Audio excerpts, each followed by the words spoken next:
Attention Outlook।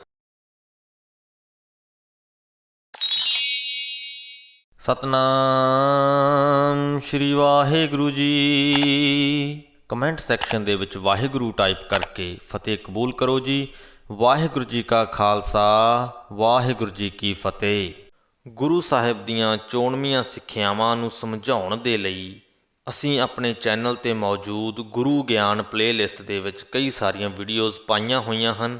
ਤੁਹਾਡੇ ਕਈ ਸਾਰੇ ਸਵਾਲਾਂ ਦੇ ਜਵਾਬ ਇਹਨਾਂ ਵੀਡੀਓਜ਼ ਵਿੱਚੋਂ ਮਿਲ ਜਾਣਗੇ। ਸੋ ਆਪਣੇ ਸਵਾਲਾਂ ਦੀ ਨਿਵਰਤੀ ਦੇ ਲਈ ਤੁਸੀਂ ਇਹਨਾਂ ਵੀਡੀਓਜ਼ ਨੂੰ ਵੇਖ ਸਕਦੇ ਹੋ। ਧਨ ਏ ਕਲੜੀ ਜੀਓ ਬਿਨ ਨਾਹ ਪਿਆਰੇ, ਉਸ ਪਿਆਰੇ ਖਸਮ ਪ੍ਰਭੂ ਤੋਂ ਬਿਨਾ ਜੀਵ ਇਸਤਰੀ ਇਕੱਲੀ ਹੈ।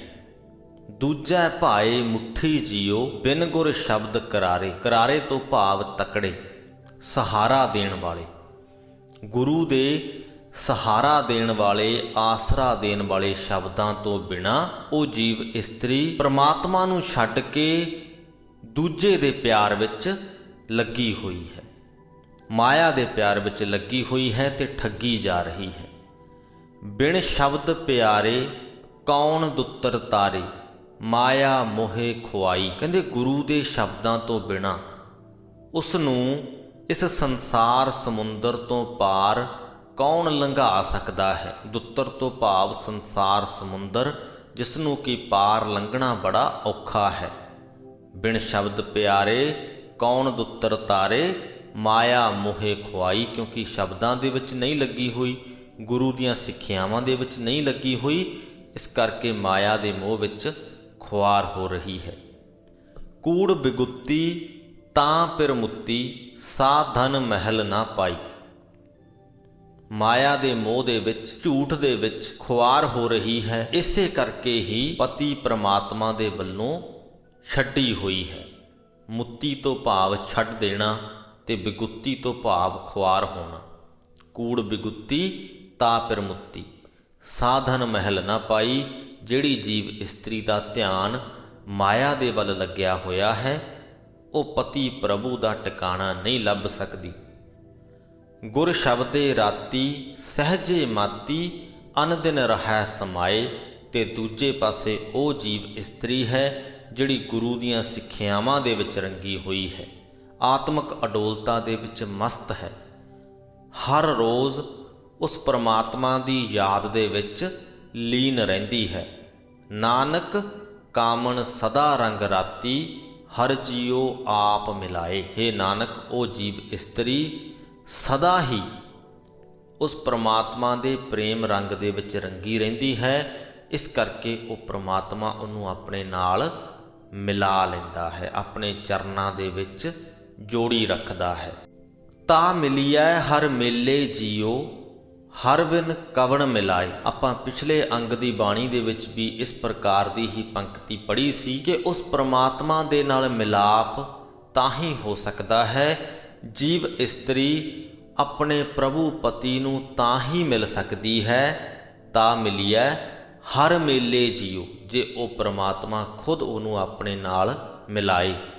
ਹਰ ਬਿਨ ਕਵਣ ਮਿਲਾਏ, ਉਸ ਪ੍ਰਮਾਤਮਾ ਦੀ ਮਰਜ਼ੀ ਤੋਂ ਬਿਨਾ ਹੋਰ ਕੌਣ ਉਹਨੂੰ ਉਸ ਪਰਮਾਤਮਾ ਦੇ ਨਾਲ ਮਿਲਾ ਸਕਦਾ ਹੈ।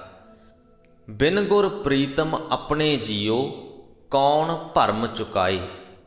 ਆਪਣੇ ਪਿਆਰੇ ਗੁਰੂ ਤੋਂ ਬਿਨਾ, ਪ੍ਰੀਤਮ ਗੁਰੂ ਤੋਂ ਬਿਨਾ ਕੌਣ ਉਸ ਜੀਵ ਇਸਤਰੀ ਦੇ ਮਨ ਦੀ ਭਟਕਣਾ ਨੂੰ ਦੂਰ ਕਰ ਸਕਦਾ ਹੈ। ਇਹਨਾਂ ਦੋਨਾਂ ਪੰਕਤੀਆਂ ਦੇ ਵਿੱਚ ਇਹ ਸਵਾਲ ਨਹੀਂ ਪੁੱਛੇ ਗਏ, ਬਲਕਿ ਸਵਾਲ ਦੇ ਰੂਪ ਦੇ ਵਿੱਚ ਸਾਨੂੰ ਦੱਸਿਆ ਗਿਆ ਹੈ ਕਿ ਉਸ ਪ੍ਰਮਾਤਮਾ ਤੋਂ ਬਿਨਾ, ਉਹਦੀ ਮਰਜ਼ੀ ਤੋਂ ਬਿਨਾ ਹੋਰ ਕੋਈ ਵੀ ਜੀਵ ਨੂੰ ਉਸ ਪ੍ਰਮਾਤਮਾ ਦੇ ਨਾਲ ਮਿਲਾ ਨਹੀਂ ਸਕਦਾ, ਤੇ ਪਿਆਰੇ ਗੁਰੂ ਤੋਂ ਬਿਨਾ ਹੋਰ ਕੋਈ ਜੀਵ ਇਸਤਰੀ ਦੇ ਮਨ ਦੀ ਭਟਕਣਾ ਨੂੰ ਦੂਰ ਨਹੀਂ ਕਰ ਸਕਦਾ। ਗੁਰ ਭਰਮ ਚੁਕਾਏ ਇਉ ਮਿਲੀਐ ਮਾਏ, ਤਾ ਸਾਧਨ ਸੁਖ ਪਾਏ। ਹੇ ਮੇਰੀ ਮਾਂ, ਜੇ ਗੁਰੂ ਜੀਵ ਇਸਤਰੀ ਦੇ ਮਨ ਦੀ ਭਟਕਣਾ ਨੂੰ ਦੂਰ ਕਰੇ, ਉਹਦੇ ਭਰਮਾਂ ਨੂੰ ਦੂਰ ਕਰ ਦੇਵੇ, ਤਾਂ ਹੀ ਉਹ ਪ੍ਰਮਾਤਮਾ ਦੇ ਚਰਨਾਂ ਦੇ ਵਿੱਚ ਮਿਲ ਪਾਉਂਦੀ ਹੈ ਤੇ ਤਾਂ ਹੀ ਉਹ ਜੀਵ ਇਸਤਰੀ ਸੁਖ ਪ੍ਰਾਪਤ ਕਰ ਪਾਉਂਦੀ ਹੈ। ਗੁਰ ਸੇਵਾ ਬਿਨ ਘੋਰ ਅੰਧਾਰ, ਬਿਨ ਗੁਰ ਮਗ ਨਾ ਪਾਏ। ਗੁਰੂ ਦੀ ਸੇਵਾ ਤੋਂ ਬਿਨਾ ਉਹਦੀ ਜ਼ਿੰਦਗੀ ਦੇ ਵਿੱਚ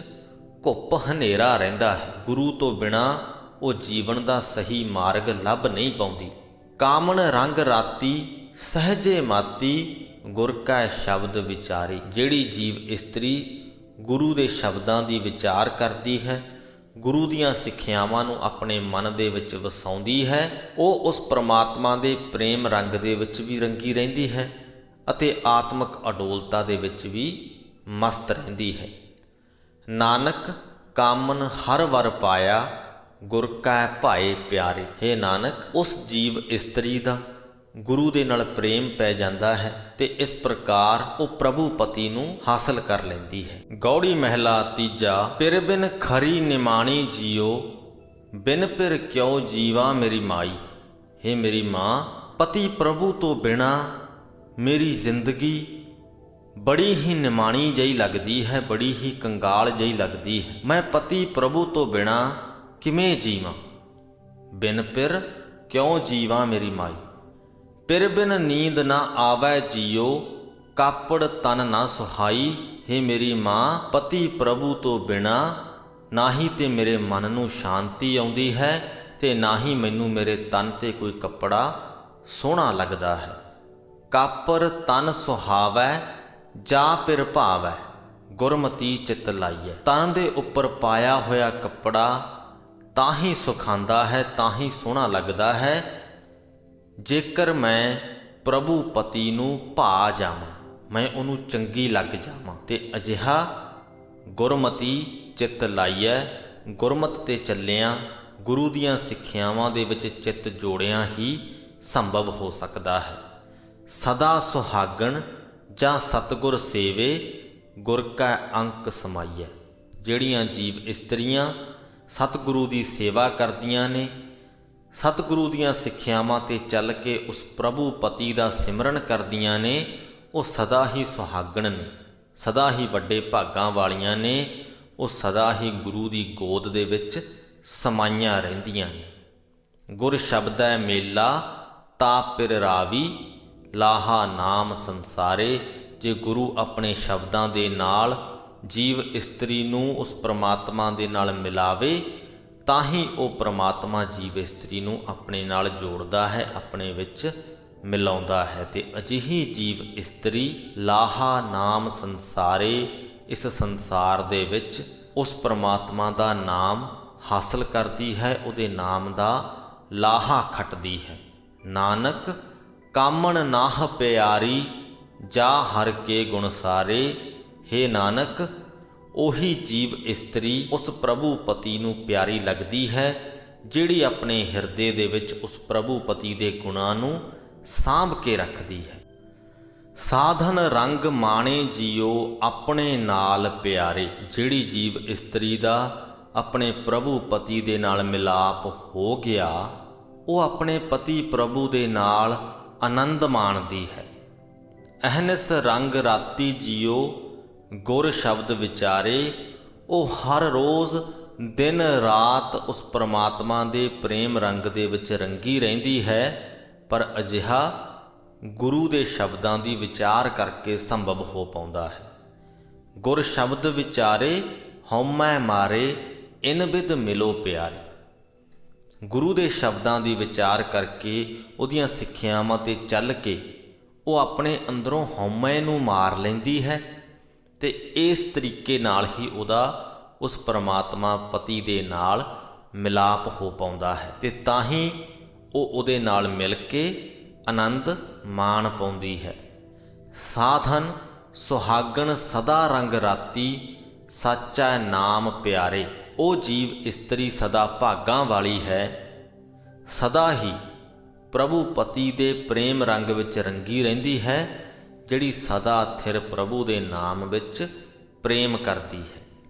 ਜਿਹੜੀ ਉਹਦੇ ਨਾਮ ਨੂੰ ਪ੍ਰੇਮ ਕਰਦੀ ਹੈ, ਉਹਨੂੰ ਸਦਾ ਆਪਣੇ ਹਿਰਦੇ ਦੇ ਵਿੱਚ ਸਾਂਭ ਕੇ ਰੱਖਦੀ ਹੈ। ਆਪਣੇ ਗੁਰ ਮਿਲ ਰਹੀਐ, ਅੰਮ੍ਰਿਤ ਗਹੀਐ, ਦੁਬਿਧਾ ਮਾਰ ਨਿਵਾਰੇ। ਉਹ ਜੀਵ ਇਸਤਰੀ ਆਪਣੇ ਗੁਰੂ ਦੇ ਨਾਲ ਮਿਲ ਕੇ ਰਹਿੰਦੀ ਹੈ, ਉਸ ਗੁਰੂ ਦੇ ਪਾਸੋਂ ਆਤਮਿਕ ਜੀਵਨ ਬਖਸ਼ਣ ਵਾਲਾ ਨਾਮ ਜਲ ਹਾਸਲ ਕਰਦੀ ਹੈ ਤੇ ਗੁਰੂ ਦੀ ਬਰਕਤ ਦੇ ਨਾਲ ਆਪਣੇ ਅੰਦਰੋਂ ਦੁਬਿਧਾ ਨੂੰ ਜਾਣੀ ਕਿ ਮੇਰ ਤੇਰ ਨੂੰ ਮਾਰ ਮਕਾਉਂਦੀ ਹੈ। ਨਾਨਕ ਕਾਮਣ ਹਰ ਵਰ ਪਾਇਆ, ਸਗਲੇ ਦੁਖ ਵਿਸਾਰੇ। ਹੇ ਨਾਨਕ, ਅਜਿਹੀ ਜੀਵ ਇਸਤਰੀ ਆਪਣੇ ਅੰਦਰੋਂ ਸਾਰੇ ਦੁੱਖਾਂ ਨੂੰ ਵੀ ਦੂਰ ਕਰ ਲੈਂਦੀ ਹੈ ਤੇ ਆਪਣਾ ਵਰ, ਆਪਣਾ ਪਤੀ ਪ੍ਰਭੂ ਵੀ ਹਾਸਲ ਕਰ ਲੈਂਦੀ ਹੈ। ਕਾਮਣ ਪਿਰਹੋ ਭੁੱਲੀ ਜੀਓ, ਮਾਇਆ ਮੋਹ ਪਿਆਰੇ। ਜਿਹੜੀ ਜੀਵ ਇਸਤਰੀ ਪ੍ਰਭੂ ਪਤੀ ਨੂੰ ਭੁੱਲ ਜਾਂਦੀ ਹੈ, ਉਹਦੀ ਯਾਦ ਨੂੰ ਆਪਣੇ ਹਿਰਦੇ ਦੇ ਵਿੱਚ ਨਹੀਂ ਵਸਾਉਂਦੀ, ਉਹ ਹੋਰਨਾਂ ਪਦਾਰਥਾਂ ਦੇ ਪਿਆਰ ਦੇ ਵਿੱਚ, ਹੋਰਨਾਂ ਪਦਾਰਥਾਂ ਦੇ ਮੋਹ ਦੇ ਵਿੱਚ ਪੈ ਜਾਂਦੀ ਹੈ। ਝੂਠੀ ਝੂਠ ਲੱਗੀ ਜੀਓ, ਕੂੜ ਮੁੱਠੀ ਕੁੜਿਆਰੇ। ਉਹ ਝੂਠੇ ਤੇ ਕੂੜੇ ਪਦਾਰਥਾਂ ਦੇ ਵਣਜ ਦੇ ਵਿੱਚ ਹੀ ਲੱਗੀ ਰਹਿੰਦੀ ਹੈ ਤੇ ਉਹਨਾਂ ਦੇ ਮੋਹ ਦੇ ਵਿੱਚ ਲੱਗੀ ਹੋਈ ਠੱਗੀ ਜਾਂਦੀ ਹੈ। ਪਰ ਕੂੜ ਨਿਵਾਰੇ ਗੁਰਮਤਿ ਸਾਰੇ, ਜੂਐ ਜਨਮ ਨਾ ਹਾਰੇ। ਜੋ ਗੁਰਮਤ ਹੈ ਉਹ ਹਰ ਪ੍ਰਕਾਰ ਦੇ ਕੂੜ ਨੂੰ ਖਤਮ ਕਰਨ ਦੀ ਸ਼ਕਤੀ ਰੱਖਦਾ ਹੈ, ਤਾਕਤ ਰੱਖਦਾ ਹੈ। ਜਦੋਂ ਉਹ ਜੀਵ ਇਸਤਰੀ ਗੁਰਮਤਿ ਤੇ ਚੱਲਦੀ ਹੈ, ਗੁਰੂ ਦੀਆਂ ਸਿੱਖਿਆਵਾਂ ਨੂੰ ਸੁਣਦੀ ਹੈ, ਆਪਣੀ ਜ਼ਿੰਦਗੀ ਦੇ ਵਿੱਚ ਲਾਗੂ ਕਰਦੀ ਹੈ, ਤਾਂ ਫਿਰ ਉਹ ਆਪਣਾ ਜੋ ਮਨੁੱਖਾ ਜਨਮ ਹੈ ਉਹਨੂੰ ਵਿਅਰਥ ਨਹੀਂ ਗਵਾਉਂਦੀ। ਗੁਰ ਸ਼ਬਦ ਸੇਵੇ ਸੱਚ ਸਮਾਵੈ, ਵਿੱਚੋਂ ਹਉਮੈ ਮਾਰੇ। ਉਹ ਗੁਰੂ ਦੇ ਸ਼ਬਦਾਂ ਨੂੰ ਸੇਵਦੀ ਹੈ, ਆਪਣੇ ਹਿਰਦੇ ਦੇ ਵਿੱਚ ਸੰਭਾਲ ਕੇ ਰੱਖਦੀ ਹੈ। ਇਸ ਪ੍ਰਕਾਰ ਸੱਚ ਯਾਨੀ ਕਿ ਉਹ ਸਦਾ ਸਥਿਰ ਪਰਮਾਤਮਾ, ਉਹਦੇ ਵਿੱਚ ਉਹ ਸਮਾਈ ਰਹਿੰਦੀ ਹੈ, ਲੀਨ ਰਹਿੰਦੀ ਹੈ। ਆਪਣੇ ਅੰਦਰੋਂ ਹਉਮੈ ਨੂੰ ਮਾਰ ਲੈਂਦੀ ਹੈ। ਹਰ ਕਾ ਨਾਮ ਹਿਰਦੈ ਵਸਾਏ, ਐਸਾ ਕਰੇ ਸ਼ਿੰਗਾਰੋ। ਉਸ ਪਰਮਾਤਮਾ ਦੇ ਨਾਮ ਨੂੰ ਆਪਣੇ ਹਿਰਦੇ ਦੇ ਵਿੱਚ ਵਸਾਉਂਦੀ ਹੈ ਤੇ ਇਸ ਪ੍ਰਕਾਰ ਦਾ ਉਹ ਸ਼ਿੰਗਾਰ ਕਰਦੀ ਹੈ। ਨਾਨਕ ਕਾਮਣ ਸਹਿਜ ਸਮਾਣੀ, ਜਿਸ ਸਾਚਾ ਨਾਮ ਆਧਾਰੋ। ਹੇ ਨਾਨਕ, ਉਹ ਜੀਵ ਇਸਤਰੀ ਆਤਮਿਕ ਅਡੋਲਤਾ ਦੇ ਵਿੱਚ ਟਿਕੀ ਰਹਿੰਦੀ ਹੈ ਜਿਸ ਨੇ ਉਸ ਪਰਮਾਤਮਾ ਦੇ ਨਾਮ ਨੂੰ ਆਪਣੇ ਜੀਵਨ ਦਾ ਆਧਾਰ ਬਣਾਇਆ ਹੈ, ਆਪਣੀ ਜ਼ਿੰਦਗੀ ਦਾ ਆਸਰਾ ਬਣਾਇਆ ਹੈ। ਮਿਲ ਮੇਰੇ ਪ੍ਰੀਤਮਾ ਜੀਓ, ਤੁਧ ਬਿਨ ਖਰੀ ਨਿਮਾਣੀ। ਉਹ ਜੀਵ ਇਸਤਰੀ ਉਸ ਪਰਮਾਤਮਾ ਦੇ ਅੱਗੇ ਅਰਜ਼ੋਈ ਕਰਦੀ ਹੋਈ ਕਹਿੰਦੀ ਹੈ ਕਿ ਹੇ ਮੇਰੇ ਪ੍ਰੀਤਮ ਪ੍ਰਭੂ ਜੀ, ਮੈਨੂੰ ਆ ਕੇ ਮਿਲੋ, ਕਿਉਂਕਿ ਤੁਹਾਡੇ ਤੋਂ ਬਿਨਾਂ ਮੇਰੀ ਜੀਵਨ, ਮੇਰੀ ਜ਼ਿੰਦਗੀ ਬੜੀ ਹੀ ਕੰਗਾਲ ਜਹੀ ਜਾਪਦੀ ਹੈ। ਮੈਂ ਨੈਣੀ ਨੀਂਦ ਨਾ ਆਵੈ ਜੀਓ, ਭਾਵੈ ਅੰਨ ਨਾ ਪਾਣੀ। ਕਹਿੰਦੀ ਮੇਰੇ ਨੈਣਾਂ ਦੇ ਵਿੱਚ ਨੀਂਦ ਨਹੀਂ ਆਉਂਦੀ, ਨਾ ਹੀ ਮੈਨੂੰ ਅੰਨ ਤੇ ਨਾ ਹੀ ਪਾਣੀ ਚੰਗਾ ਲੱਗਦੇ ਨੇ। ਪਾਣੀ ਅੰਨ ਨਾ ਭਾਵੈ, ਮਰੀਐ ਹਾਵੈ, ਬਿਨ ਪਿਰ ਕਿਉਂ ਸੁਖ ਪਾਈਐ। ਉਹ ਜੀਵ ਇਸਤਰੀ ਆਪਣੀ ਅਰਜ਼ੋਈ ਦੇ ਵਿੱਚ ਆਖਦੀ ਹੈ ਕਿ ਹੇ ਪ੍ਰਮਾਤਮਾ ਜੀ, ਮੈਨੂੰ ਅੰਨ ਪਾਣੀ ਚੰਗਾ ਨਹੀਂ ਲੱਗਦਾ, ਮੈਂ ਤੇਰੇ ਵਿਛੋੜੇ ਦੇ ਹੌਕਿਆਂ ਦੇ ਵਿੱਚ ਮਰਦੀ ਜਾ ਰਹੀ ਹਾਂ। ਕਹਿੰਦੀ ਬਿਨਾਂ ਪਤੀ ਪ੍ਰਭੂ ਤੋਂ ਕਿਵੇਂ ਸੁੱਖ ਦੀ ਪ੍ਰਾਪਤੀ ਕੀਤੀ ਜਾ ਸਕਦੀ ਹੈ। ਇੱਥੇ ਵੀ ਇਹ ਸਵਾਲ ਨਹੀਂ ਪੁੱਛਿਆ ਜਾ ਰਿਹਾ, ਬਲਕਿ ਦੱਸਿਆ ਜਾ ਰਿਹਾ ਹੈ ਕਿ ਉਸ ਪਤੀ ਪਰਮਾਤਮਾ ਤੋਂ ਬਿਨਾਂ ਸੁੱਖ ਦੀ ਪ੍ਰਾਪਤੀ ਨਹੀਂ ਹੋ ਸਕਦੀ। ਗੁਰ ਆਗੈ ਕਰੋ ਬੇਨੰਤੀ, ਜੇ ਗੁਰ ਭਾਵੈ ਜਿਉ ਮਿਲੈ ਤਿਵੈ ਮਿਲਾਈਐ। ਉਹ ਜੀਵ ਇਸਤਰੀ ਕਹਿੰਦੀ ਕਿ ਮੈਂ ਗੁਰੂ ਦੇ ਅੱਗੇ ਬੇਨਤੀ ਕਰਦੀ ਹਾਂ ਕਿ ਜੇ ਗੁਰੂ ਨੂੰ ਚੰਗਾ ਲੱਗੇ ਤਾਂ ਜਿਵੇਂ ਵੀ ਹੋ ਸਕੇ ਮੈਨੂੰ ਮੇਰੇ ਪ੍ਰੀਤਮ ਪ੍ਰਭੂ ਦੇ ਨਾਲ ਮਿਲਾ ਦਿਓ। ਆਪੇ ਮੇਲ ਲਏ ਸੁਖ ਦਾਤਾ, ਆਪ ਮਿਲਿਆ ਘਰ ਆਏ। ਜਿਸ ਦੇ ਉੱਪਰ ਉਹ ਪ੍ਰਮਾਤਮਾ ਆਪ ਮਿਹਰਬਾਨ ਹੁੰਦਾ ਹੈ, ਉਹਨੂੰ ਉਹ ਆਪ ਹੀ ਆਪਣੇ ਨਾਲ ਮਿਲਾ ਲੈਂਦਾ ਹੈ। ਉਹਦੇ ਹਿਰਦੇ ਘਰ ਦੇ ਵਿੱਚ ਆ ਕੇ ਉਹ ਪ੍ਰਮਾਤਮਾ ਖੁਦ ਉਸ ਜੀਵ ਨੂੰ ਮਿਲਦਾ ਹੈ।